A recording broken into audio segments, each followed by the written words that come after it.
ರಾಕೇಶನ್ ಜೊತೆ ನೆನಪಾಗುವಂಥದ್ದು ಸಾವಿರ ಇದೆ ನಾವು ಹೇಳ್ತಾ ಹೋದರೆ. ಯಾಕಂದರೆ ಸೀಸನ್ 3 ಅವ್ನು ಬಂದಿದ್ದು, ಮತ್ತು ಈ ಕಡೆ ಭಾಗದ ಒಂದು ಅವನ ಭಾಷೆ, ಅವನ ಕಾಮಿಡಿ, ಅವನ ವಿಶೇಷತೆ ಏನು ಅಂತಂದರೆ ಯಾವ್ದಾದ್ರು ಸ್ಕಿಟ್ಟು ಚೆನ್ನಾಗಿ ಆಗಿಲ್ಲ ಅಂತ ಅಂದ್ಕೊಳ್ಳಿ, ಅವನಿರೋ ಸ್ಕಿಟ್ ಅಲ್ಲ, ಅಪೋಸಿಟ್ ಇರೋ ಸ್ಕಿಟ್ ಚೆನ್ನಾಗಿ ಆಗಿಲ್ಲ ಅಂದರೆ ಅಲ್ಲೂ ಒಳಗೆ ನುಗ್ಬಿಟ್ಟು ಏನೋ ಮಾಡಿ ಆ ಸ್ಕಿಟ್ನು ಗೆಲ್ಸಂಗೆ ಮಾಡ್ಬಿಡೋನು. ಅಥವಾ ಅದ್ರದ್ದೇನೋ ಒಂದು ಫಾಲ್ಟ್ ಆಗಿದ್ರೆ ಇವ್ರ ಸ್ಕಿಟ್ಟಲ್ಲಿ ಅದನ್ನು ಮಾಡೋನು. ಅಂದರೆ ಸ್ಪಾಂಟೇನಿಟಿ ಮಾಡ್ತಾ ಇದ್ರಲ್ಲಿ ರಾಕಿ, ಸೂರಜ್ಜು, ಮನು ಈ ಥರದವನು. ಸೊ ನನಗೆ 24 ಅವರ್ಸಲ್ಲಿ ಎಲ್ಲಿದ್ವಿ, ಎಲ್ಲಿ ಬಂದಿದ್ದೀನಿ ಅಂತ ಅನ್ನಿಸ್ತಾ ಇದೆ. ಜಸ್ಟ್ 24 ಅವರ್ಸ್ ಶಿಫ್ಟ್ ಮಾಡಿಕೊಂಡ್ರೆ ಏನೋ ಈ ಟೈಮಲ್ಲಿ ಎಲ್ಲಿದ್ದೆ, ಇವಾಗ ಇಲ್ಲಿದ್ದೀನಿ, ಇಷ್ಟೇನ ಲೈಫು ಅಂತ ಅನ್ನಿಸ್ಬಿಡುತ್ತೆ. ಸೊ ರಾತ್ರಿ 3 ಗಂಟೆಗೆ ಫೋನ್, ನಯನಾಥ್ ಫೋನ್ ಬಂತು. ಸರಿ ಅಂತ ರಿಸೀವ್ ಮಾಡಿದ್ರೆ ಅಳ್ತಾನೆ ಇದ್ದಾಳೆ. ಫಸ್ಟ್ ಆಫ್ ಆಲ್ ಅಷ್ಟೊತ್ತು ಯಾರದೇ ಫೋನ್ ಬಂದರೂ ಭಯ ಆಗುತ್ತೆ. ಏನು ಏನು ಏನು ಅಂತ ರಾಕಿ ಅಂತೇಳಿ ಸುಮ್ಮನೆ ಅಳ್ತಿದ್ದಾಳೆ. ಏನು ಇಲ್ಲ ಹಿಂಗೆ, ಸುಮ್ಮನೆ ನೀನೇನು ತಮಾಷೆ ಮಾಡೋಕ್ಕೆ ಒಂದು ಟೈಮ್ ಇಲ್ವ ನಿನಗೆ ಅಂತ. ನಾನು ಒಂದ್ಸಲ ಇವ್ರು ತಲಾಟೆ ಏನೋ ಮಾಡ್ತಾರೆ ಜೊತೆಲೆಲ್ಲ ಸೇರ್ಕೊಂಡು ಅಂತ ನಾನು ನೋಡ್ರೆ ವಿಷಯ ಸೀರಿಯಸ್ಸು. ಆಮೇಲಿಂದ ಎಲ್ಲ ಕೆಲವರೆಲ್ಲ ರಾತ್ರಿ ಹೊರಟವ್ರು ಸ್ವಲ್ಪ ಬೇಗ ಬಂದರು. ನಮಗೆ ಫಸ್ಟ್ ಲೊಕೇಶನ್ನು ಹಾಸ್ಪಿಟ್ಲಕ್ಕೆ ಹಾಕ್ಬಿಟ್ಟಿದ್ರು. ಸೊ ನಾವು ಅಲ್ಲಿ ಹೋದ್ವಿ, ಕಾರ್ಕಳಕ್ಕೆ ಹಂಗೆ ಹೋಗ್ಬಿಟ್ವಿ. ಅಲ್ಲೋಗಿ ನೋಡ್ತೀವಿ ಎಲ್ಲ ಇಲ್ಲಿ ಬಂದುಬಿಟ್ಟಿದ್ದಾರೆ ಅಂತ. ಅದಕ್ಕೆ ಸ್ವಲ್ಪ ಬರೋದಕ್ಕೆ ಲೇಟ್ ಆಯಿತು. ಸರ್ ಏನು ಮಾಡ್ತೀರಾ, ಅವನು ಒಂಥರ ಮುದ್ದು, ತುಂಬ ಕ್ಯೂಟ್ ಅವನು, ಮುದ್ದು ಈಗಲೂ ಅಷ್ಟೇ. ನಾನು ಅದಕ್ಕೆ ಅವ್ನಿಗೆ ಎಲ್ಲರೂ ನಮಸ್ಕಾರ ಮಾಡಿ, ನನಗೆ ಆ ಥರ ನಮಸ್ಕಾರ ಮಾಡ್ಬೇಕು ಅನ್ನಿಸ್ತಾ ಇಲ್ಲ. ಅವ್ನು ನಿಜವಾಗ್ಲೂ ಕೆನ್ನೆ ಗಿಂಡಿ ಅವ್ನು ಮುದ್ದು ಮೂಗಿ ಹಿಂಗಂದು ಒಂಥರ ಮುದ್ದೆ ಮಾಡಿದೆ ನಾನು ಅವನ್ನ. ಹಂಗಾಗಿ ಸಾಕಷ್ಟು ನೆನಪುಗಳು ಸರ್, ಏನೂ ಹೇಳೋಕ್ಕಾಗಲ್ಲ. ನಮ್ಮ ಸಿನಿಮಾ ಕೂಡ ಮಾಡ್ದ ಪಾಪ. ಮತ್ತು ಅವ್ರದ್ದೆಲ್ಲ ಒಂದು ಬ್ಯಾಚ್ ಇದೆ, ಅವ್ರದ್ದೊಂದು ಕೋಆರ್ಡಿನೇಷನ್ ಚೆನ್ನಾಗಿರುತ್ತೆ ಅವ್ರದ್ದು. ಹೀಗಾಗಿ ಅವ್ರನ್ನ ಎಲ್ಲ ಇಟ್ಕೊಂಡು ನಾವು ಒಂದು ಸೀನ್ಸ್ ಎಲ್ಲ ಮಾಡಿದ್ವಿ ಸಿನಿಮಾದಲ್ಲಿ.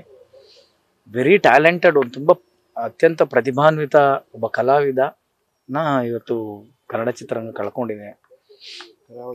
ಬೆಂಗಳೂರು ಕಾಮಿಡಿಗೆ ಸೆಟ್ ಆಗ್ತಿದ್ರಾ ಹೇಗೆ, ರಾಕೇಶ್ ಹೇಗೆ? ಖಂಡಿತ ಆ ಥರದ್ದೆಲ್ಲ ಏನೂ ಇಲ್ಲ ಅವನಿಗೆ ಪಾಪ. ಅದನ್ನೇ ಹೇಳ್ತೀನಲ್ಲ, ಕರಾವಳಿ ರಾಕಿ ಅಂತಲ್ಲ, ಎಲ್ಲ ಪ್ರವೀಣ, ಅನೀಶಾ, ನಮ್ಮ ಪ್ಯಾಕು ಎಲ್ಲರೂ ಅಷ್ಟೇ.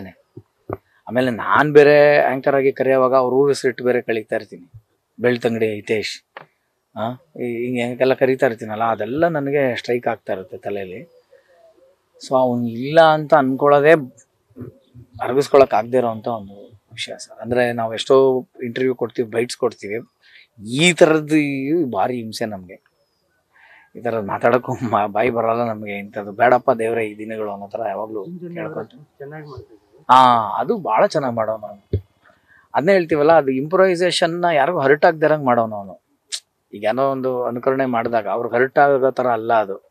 ಅದು ಎಷ್ಟು ಚೆನ್ನಾಗಿ ಮಾಡೋನು ಅಂದರೆ ಅವರೇ ಎದ್ದು ಬಂದು ಮತ್ತವನ್ನ ತಬ್ಕೊಂಡು ಅಂತ ಅಂದ್ಬಿಟ್ಟು ಅವನ್ನ ಇದು ಮಾಡೋರು. ಒಟ್ಟು ಅವ್ನು ಹೇಳ್ಬೇಕಂದ್ರೆ ಅವ್ನು ಇಸ್ ವೆರಿ ಕ್ಯೂಟ್. ಅವನೊಂಥರ ಟೆಡಿಬೇರ್ ಥರ, ಎಲ್ಲರೂ ಅವ್ನು ಎತ್ಕೊಂಡು ತಬ್ಕೊಂಡು ಆ ಥರದಿದ್ದಂಥ ಲವಲವಿಕೆ ಹುಡುಗ. ಅದೇ ಹೇಳ್ತೀನಲ್ಲ, 24 ಅವರ್ಸಲ್ಲಿ ನೆನ್ನೆ ಇಷ್ಟು ನಾವೇನೇನೋ ಖುಷಿಯಾಗಿ ಹಿಂಗೆ ಎಲ್ಲೆಲ್ಲೋ ಇದ್ವಿ, ಈ ಥರ ಇವತ್ತು ಇಲ್ಲಿ ಸೇರೋ ಥರ ಆಗಿದೆ. ನಮ್ಮ ಎಲ್ಲ ಕಂಟೆಸ್ಟೆಂಟ್ಸು ಎಲ್ಲರನ್ನೂ ನೋಡಿದಾಗ ಆ ಮುಖ, ಆ ಕಣ್ಣೀರು ಅದೆಲ್ಲ ನೋಡಿದಾಗ ಖಂಡಿತ ಅವನಿಗೆ ಎಲ್ಲ ಒಳ್ಳೊಳ್ಳೆ ಫಿಲ್ಮ್ಸ್ ಮಾಡ್ತಿದ್ದ, ಒಳ್ಳೆ ಆಫರ್ಗಳು ಬರ್ತಾಯಿತ್ತು. ಏನೋ ಸರ್ ಅಷ್ಟೇ ಪಡ್ಕೊಂಬಂದಿದ್ದೆ ಅಷ್ಟೇ ಏನೋ ಅಂತ ಅನ್ಸ್ಬಿಡುತ್ತೆ ಅನ್ಸುತ್ತೆ. ತಂಗಿ ಮದುವೆ ಮಾಡಿಸೋ ಕನಸಾಗಿ ಉಳಿತು ಅಂತ ಎಲ್ಲರೂ ಮಾತಾಡ್ತಾರೆ. ಹೌದು, ಅದು ಅದೇ ಇವಾಗ ಒಂದು ದೊಡ್ಡ ಟಾರ್ಗೆಟ್ ಆಗಿ ಎಲ್ಲರೂ ಅದೇ ಮಾತಾಡ್ತಾ ಇದ್ದೀವಿ. ಅದನ್ನ ಹೆಂಗೋ ಒಂದು ಚೆನ್ನಾಗಿ ಮಾಡಬೇಕು ಸರ್. ಇವಾಗ ಏನಾಗುತ್ತೆ, ನಾವು ಕೈಲಾಸನೇ ತಂದು ಪಕ್ಕಕ್ಕೆ ತಕಡೀಲಿ ಹಾಕಿದ್ರು ಅವ್ರ ಸಮಾಧಾನ ಆಗಲ್ಲ ಅಲ್ವಾ. ಈಗ ನಾವು ಮದುವೆನೇ ಗ್ರ್ಯಾಂಡ್ ಮಾಡ್ಬೋದು, ತಿರ್ಗಾ ಅಲ್ಲಿ ನಮ್ಮ ಅಣ್ಣ ಇಲ್ಲ ಅಂತ ಆ ಹೆಣ್ಮಗುಗೆ ಫೀಲ್ ಆಗೋವಂಥ ಒಂದು ಫೀಲನ್ನ ನಾವು ಯಾರು ಹಬ್ಬ ತೂಕ ಹಾಕೋಕ್ಕಾಗಲ್ಲ.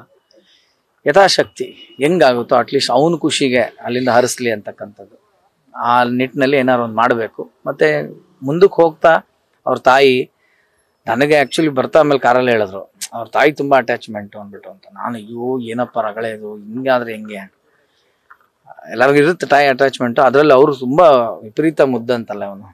ನಮಗೆ ಅಷ್ಟು ಮುದ್ದನ್ನವಾಗ ಇನ್ನು ತಾಯಿಗಿಲ್ದೇ ಇರ್ತಾನ. ಈಗ ಅದನ್ನೆಲ್ಲ ಹೆಂಗೆ ಏನು, ಇವ್ರು ಇಲ್ಲಿದ್ದೆ ಏನು ಮಾಡ್ತಾರೆ, ಮುಂದೆ ಹೆಂಗೆ ಸಂಸಾರ ಹೆಂಗೆ ನಡೆಯುತ್ತೆ, ಇದೆಲ್ಲವೂ ಭಾಳ ಕಷ್ಟವಾದಂಥ ಒಂದು ಪ್ರಶ್ನೆ.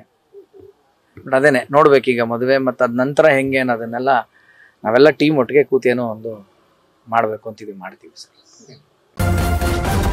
ನ್ಯೂಸ್ ಫಸ್ಟ್, ನಿರ್ಭೀತಿಯಿಂದ ನಿಮ್ಮ ಪರವಾಗಿ.